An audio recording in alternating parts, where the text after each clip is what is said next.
Sheamus defeats Cesaro for the United States Championship, and as I said before, for the most part, I thought every match on this card was just another episode of Raw, and this was actually not too bad, but it just was not good enough for a pay-per-view.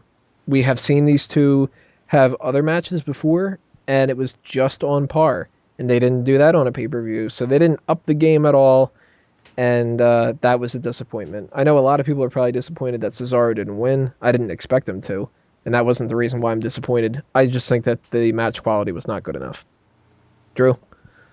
I don't blame it on match quality. I just don't think this got that much time. They were going at a really fast pace, faster than I expected out of these two, for like an 8-minute match. I actually really enjoyed it.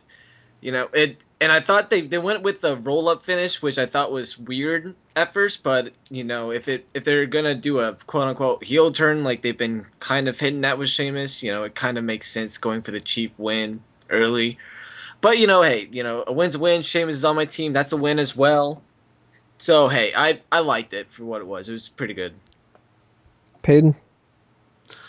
I think they actually had a pretty damn good match, and I think the problem isn't necessarily that the pay-per-view isn't beating the Raw matches. I think the problem is that we're getting too good of matches on Raw, and it's spoiled us. And this has been a long-term problem. Maybe. Especially from these guys. These two guys, people will shit on Sheamus, and I think that's very often not deserved. He could be a workhorse when he wants to be and go out there and have a fantastic match. And Cesaro will always go out there and be a workhorse and have a fantastic match. So, yeah, this match was, if it was like a main event, I would probably be offended, but for an early card match and for the time they were given, I think they went out there and they did pretty damn good. There was a story told. They went with the quick finish so that Cesaro doesn't look too hurt by this. It looks like he is someone who definitely could beat Sheamus on another day. And nothing is necessarily changed. So that maybe that's the reason why we feel a little underwhelmed from it. We're pretty much just back to where we were before the match happened. But that's okay. Sheamus can continue whatever the hell he's doing. I think Cesaro has much bigger things going on for him than a United States Championship.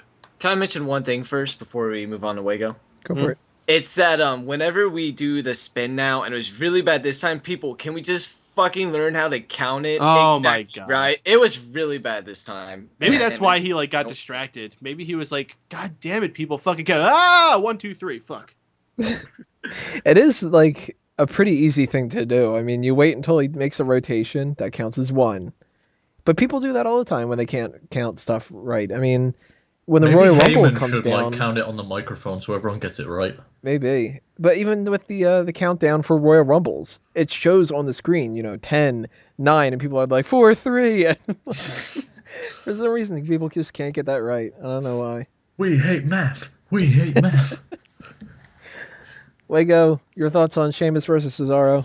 I thought it was a solid match, and I didn't think there was any particularly really bad matches on this card, and this one lived up to my expectations.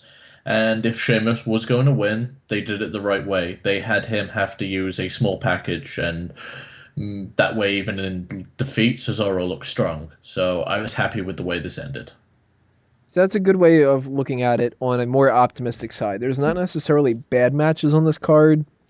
They are just not a step up above what we've been seeing on Raw. So, Sheamus versus Cesaro, that's our thoughts. Tell us what you guys think. We're going to do the next one coming up here, Brotherhood versus Rybaxel.